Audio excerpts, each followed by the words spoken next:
بسم اللہ الرحمن الرحیم۔ السلام علیکم ڈیئر ویورز، امید ہے کہ آپ سب لوگ خیریت سے ہوں گے۔ L L B lecture series میں کانٹریکٹ ایڈ کے حوالے سے جو آج ہمارا ٹاپک ہے وہ کنسیڈریشن سے ہے، اور یہ امپورٹنٹ ٹاپک ہے کیونکہ یہ کوشچن کافی دفعہ ریپیٹ بھی ہوا ہے ایگزامس کے حوالے سے۔ اگر آپ یہ ویڈیو یوٹیوب پہ دیکھ رہے ہیں تو اس ویڈیو کی ڈسکرپشن میں آپ کو اس کی مکمل سمری مل جائے گی، تاکہ آپ اگر اس کوشچن کو یاد کرنا چاہیں اور ریپروڈیوس کرنا چاہیں تو آپ کو اس میں مین پوائنٹ سمری میں مل جائیں گے، جس سے آپ کو آسانی رہے گی۔ ہم جو آج کی ویڈیو آپ کے ساتھ شیئر کر رہے ہیں، اس میں مٹیریل جو ہے وہ اتنا ہی ہے جو 30 سے 35 منٹ کے اندر ایگزام کے اندر لکھا جا سکتا ہے۔ تو اس چیز کو ہم نے یہاں پر جو ہے اس حوالے سے ہی لکھا ہے، تاکہ آپ کا جتنا ٹائم اویلیبل ہوتا ہے ایگزامس کے اندر اتنا ہی مٹیریل آپ کے ساتھ شیئر کریں۔ میں آپ کے ساتھ اس کی جو مین سمری ہے، تاکہ آپ کو پہلی بات تو یہ ہے کہ آپ کو اس کا اوور ویو جو ہے اس کا مل جائے، اور سیکنڈلی جو ریٹن مٹیریل ہے وہ آپ کے سامنے اسکرین پہ آپ اس کو نوٹ ڈاؤن کر سکتے ہیں، اور آپ کا پورا کوشچن جو ہے وہ ایک یہ ریڈی ہو جائے گا۔ کوشش ہوتی ہے کہ منیمم ٹائم کے اندر آپ کے ساتھ زیادہ سے زیادہ چیزیں شیئر کریں۔ سب سے پہلے ہمیشہ کی طرح جو انٹروڈکشن ہے اس کے اندر آپ نے جو چیزیں مینشن کرنی ہیں اپنے اس کوشچن کے حوالے سے، اس میں یہ ہے کہ ہم کنسیڈریشن سے قانونی طور پر کیا مطلب لیتے ہیں۔ تو اس میں لیگل سینس میں اگر بات کریں تو جب ہم بات کریں کہ سم تھنگ ان ریٹرن، ٹھیک ہے، تو یہاں پر ایک اور چیز جو ہے وہ اس میں امپورٹنٹ یاد رکھنے والی ہے کہ کوئی بھی ایسا کانٹریکٹ جس کے اندر اگر کنسیڈریشن نہ ہو تو اس کو ہم کہہ سکتے ہیں کہ یہ چیز انفورسیبل بائی لا نہیں ہے۔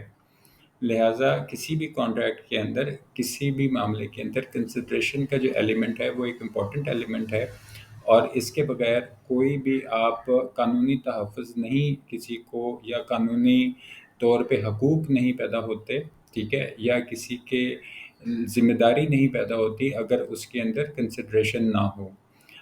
یہ کنسیڈریشن جو ہے یہ کسی بھی شکل میں ہو سکتی ہے، پیسے کی شکل میں ہو سکتی ہے، کسی چیز کے بدلے میں ہو سکتی ہے، کوئی ضروری نہیں ہے کہ یہ کرنسی نوٹس ہوں، کرنسی نوٹس کے علاوہ کسی بھی شکل کے اندر یہ کنسیڈریشن ہو سکتی ہے، اور اس کے ملٹیپل نیچرز ہو سکتی ہیں، ٹھیک ہے۔ تو یہ وہ چیز ہے جو آپ نے اپنے انٹروڈکشن میں مینشن کرنی ہے کہ کنسیڈریشن جو ہوتی ہے کسی بھی کانٹریکٹ کا ایک بیک بون ہوتی ہے۔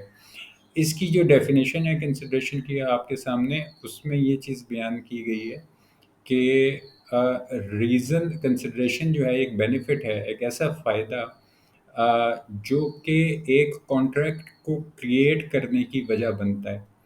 تو کنسیڈریشن جو ہے is an object which can be in form of money, in form to do something اور not to do something, اور ایون ادر دین دیز۔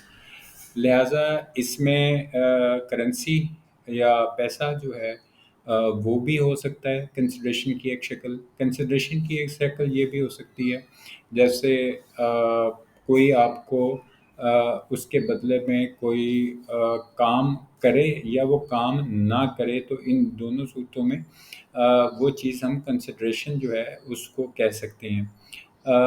اس میں ایک ایگزامپل آپ نے کوشش کریں کہ ایگزامپل اپنے ایگزام کے اندر مینشن کیا کریں، کیونکہ اس کے اچھا ایک اثر پڑتا ہے ایگزامینر کے اوپر۔ ہم نے یہاں پہ جو ایگزامپل لکھی ہوئی ہے اس میں ہم نے یہ ایک چیز جو ہے وہ فرض کی کہ اے نے بی کو 3 لاکھ روپے کی اپنی ایک گاڑی جو تھا فروخت کرنے کا آپس میں ایگریمنٹ ہو گیا۔ اب بی نے یہ پرومس کیا کہ وہ اے کو پیسے دے دے گا۔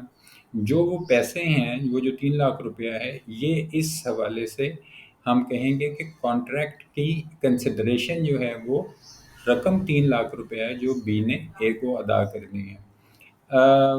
اس میں ہم 3 قسم کی جو ہے کنسیڈریشن جو ہے وہ آپ کے ساتھ شیئر کریں گے۔ پہلی چیز ہے پاسٹ کنسیڈریشن۔ اس میں یہ چیز ہے کہ when consideration is given even before the creation of a contract, it is consideration that is already given is called the past consideration. کوئی بھی ایسی کنسیڈریشن کسی بھی شکل میں اگر وہ معاہدے سے پہلے ادا کر دی جائے تو ہم اس کو پاسٹ کنسیڈریشن کہتے ہیں. پریزنٹ کنسیڈریشن سے مراد یہ ہے کہ جس وقت معاہدہ ہو رہا ہوتا ہے اس وقت اگر کنسیڈریشن ادا کر دی جائے چاہے وہ کسی بھی شکل میں ہو تو اس کو پریزنٹ کنسیڈریشن کہتے ہیں. اور معاہدے کے بعد جو کنسیڈریشن دی جائے اس کو ہم فیوچر کنسیڈریشن کہتے ہیں. تو جہاں تک میں امید کرتا ہوں کہ آپ کو یہ چیزیں کلیئر ہوں گی. کچھ اس کے اسینشلز ہیں کنسیڈریشن کے، اور اس میں جو ایلیمنٹس ہیں وہ یہ ہے کہ جو چیزیں طے ہوئی ہیں کنسیڈریشن کے مطابق، جو پرومسی تھا یعنی جو اس نے وہ چیز پوری کر دی تھی، اس نے وہ چیز جو ہے اس کا ایک کنسینٹ بھی اس میں فری کنسینٹ، یہ آپ پہلے بھی پڑھ چکے ہیں. تو جو طے ہوا ہے ٹھیک ہے پرومس کے مطابق یا ایگریمنٹ کے مطابق، وہ کنسیڈریشن جو ہے وہ دی جانی چاہیے. Consideration should be given by the desire of the promisor, ٹھیک ہے. اور وہ کنسیڈریشن جو ہے وہ پرومسر کی جو ڈیزائر کے مطابق جو ہے وہ دی جائے. کنسیڈریشن جو ہے وہ ایک لافل ہونی چاہیے. لافل سے مراد یہ ہے کہ کنسیڈریشن میں کوئی ایسی چیز کا پرومس نہیں کیا جا سکتا جو کہ غیر قانونی ہے. تو چوتھی بات یہ ہے کہ اس میں کنسیڈریشن جو ہے وہ ریئل ہو، اور کنسیڈریشن جو ہے وہ پاسٹ پریزنٹ یا فیوچر بھی ہو سکتی ہے. اور وہ ایک ایکٹ جو ہے اس میں اگر آپ اس کو یوں سمجھیں کہ it may be consisted of an act اور منی اور ادر دین دیز، یعنی وہ کوئی روپیہ پیسہ بھی ہو سکتا ہے، کوئی چیز بھی ہو سکتی ہے، یا اس کے علاوہ بھی کوئی چیز جو ہے وہ کنسیڈریشن کے اندر آ سکتی ہے. اس کی کچھ ایکسیپشنز ہیں جس کے اندر جو پہلی ایکسیپشن ہے اگر ہم اس کو کنسیڈر کریں کہ love and affection. Love and affection سے مراد یہ ہے کہ کوئی بھی چیز اگر کسی کو ایک نیچرل لو اور افیکشن سے، ٹھیک ہے، کسی نے محبت کے اظہار کے طور پر یا اپنی افیکشن کا جو ہے رشتے کے طور پر کوئی چیز جو ہے وہاں پہ اگر کسی نے کوئی چیز کسی کو دی ہے تو اس میں پھر کنسیڈریشن جو ہے وہ نہیں ہوتی. مثال کے طور پہ اگر کسی والد نے اپنے بیٹے کو کوئی چیز تحفے میں دی تو یہ اس نے out of love and affection جو تھا وہ اس کو دی، تو لہٰذا اس میں کنسیڈریشن کا پہلو جو ہے وہ نہیں ہوتا.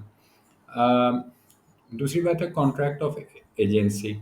اب یہ جو کانٹریکٹ ایکٹ ہے 1872 کا، اس میں یہاں پہ یہ چیز مینشن ہے کہ there is no consideration is required for the contract of agency.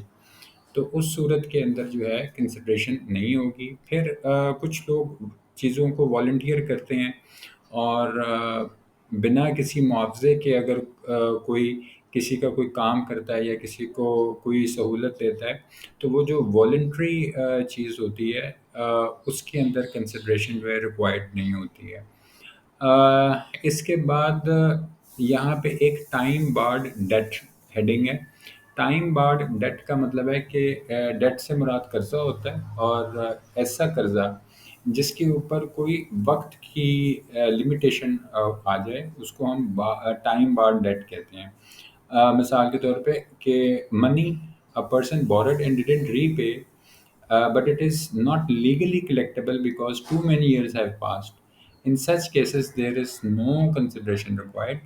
تو اس صورت میں کوئی ایسی رقم تھی اور وہ اس نے ادا نہیں کی جو قرضہ لیا ہوا تھا، اور وہ قانونی طور پر اگر حاصل نہیں کی جا سکتی کہ بہت سال بیت چکے تھے اور اس پہ کوئی لمیٹیشن آ گئی ہے، ٹائم بار ہو گیا ہے، تو اس کیس میں جو کنسیڈریشن ہے وہ نہیں ہوتی.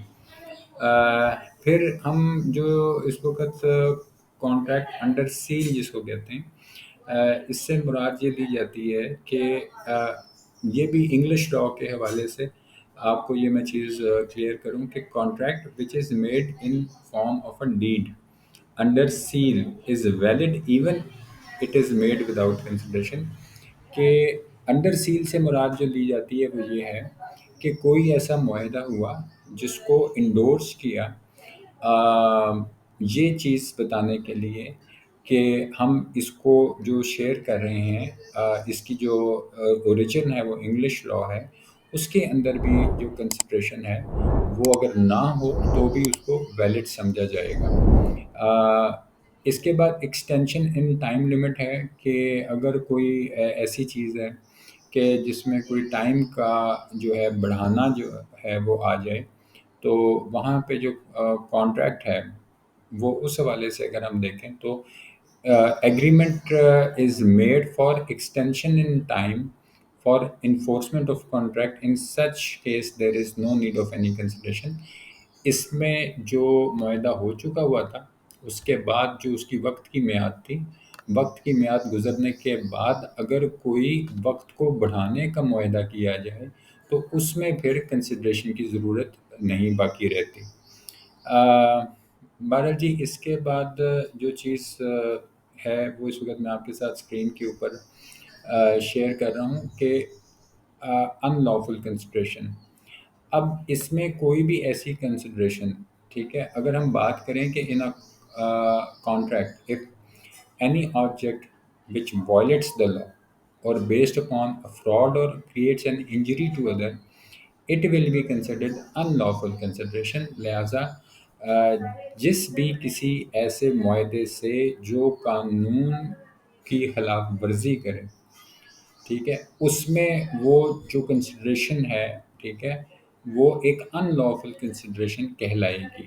ٹھیک ہے. اب ان لافل کنسیڈریشن جو ہے وہ کون سی ہو سکتی ہے؟ پہلی بات کہ قانونی طور پہ کسی چیز کی ممانعت تھی، یعنی وہ پروہیبٹڈ بائی لا تھا، ٹھیک ہے، تو اس کیس میں جو بھی کنسیڈریشن ہوگی وہ ان لافل ہوگی. اس معاہدے میں اگر کوئی فراڈ ایلیمنٹ ہے تو بھی کنسیڈریشن ان لافل ہوگی. اگر وہ غیر اخلاقی ہے، امورل سے مراد کہ وہ اس میں کوئی غیر اخلاقی معاملہ ہے، تو بھی اس کیس میں کنسیڈریشن جو ہے وہ ان لافل ہوگی. پھر اس کے بعد کہ پبلک پالیسی کے خلاف اگر کوئی چیز ہے تو اس صورت میں ایسے معاہدے کی بھی جو کنسیڈریشن ہے اس کو ہم ان لافل کہیں گے. اگر کوئی ایسی معاہدہ ہے جس میں کسی شخص کو یا کسی کی پراپرٹی کو نقصان پہنچانا ہے تو اس صورت میں بھی کنسیڈریشن ان لافل ہوتی ہے. ان لافل آبجیکٹ سے مراد یہ ہوتی ہے کہ اگر اس کا مقصد ہی ان لافل ہو، کسی بھی معاہدے کا جو آبجیکٹ ہے، آبجیکٹ سے مراد کہ جو اس کا مقصد تھا وہی ان لافل ہوگا، تو اس صورت میں بھی جو کنسیڈریشن ہے اس کو ہم ان لافل کہیں گے. آخر میں آپ نے اپنا جو کنکلوژن ہے اس میں وہی مین پوائنٹس جو ہائی لائٹ کرنے ہیں کہ یہ ایک امپورٹنٹ ایلیمنٹ ہے، امپورٹنٹ اسینشیل ہے کسی بھی ویلڈ کانٹریکٹ کا، اور اس کے بغیر کوئی کانٹریکٹ جو ہے وہ انفورسیبل بائی لا نہیں ہوتا. لہٰذا یہ چیز جو ہے وہ معاہدے کے وقت دیکھی جانی چاہیے کہ کوئی ان لافل چیز جو ہے وہ نہ ہو. یہ کسی بھی شکل میں ہو سکتی ہے، پیسے کی شکل میں یا کسی کام کی صورت میں یا کسی چیز کی شکل میں، اور یہ ایک کانٹریکٹ کی بیک بون کے طور پر آتی ہے. امید کرتا ہوں کہ آج اس ویڈیو میں آپ نے کوئی نئی چیز سیکھی ہوگی. آپ کا یہ پورا کویشچن ریڈی ہو گیا. اس کی سمری جو ہے وہ میں نے یوٹیوب کی جو ویڈیو ڈسکرپشن ہے اس میں مینشن کر دی ہے، آپ وہاں سے اس کو دیکھ کے آسانی سے یاد کر سکتے ہیں. کوئی کویشچن یا کیوری ہو تو آپ کمنٹ باکس میں ضرور اپنی رائے کا اظہار کریں کہ آپ کو ویڈیو کیسی لگی. آج کی ویڈیو کو اتنا ہی. اپنے چینل کا اور اپنے بیت الدماغ کا بہت خیال رکھیے گا. Thank you very much. اللہ حافظ.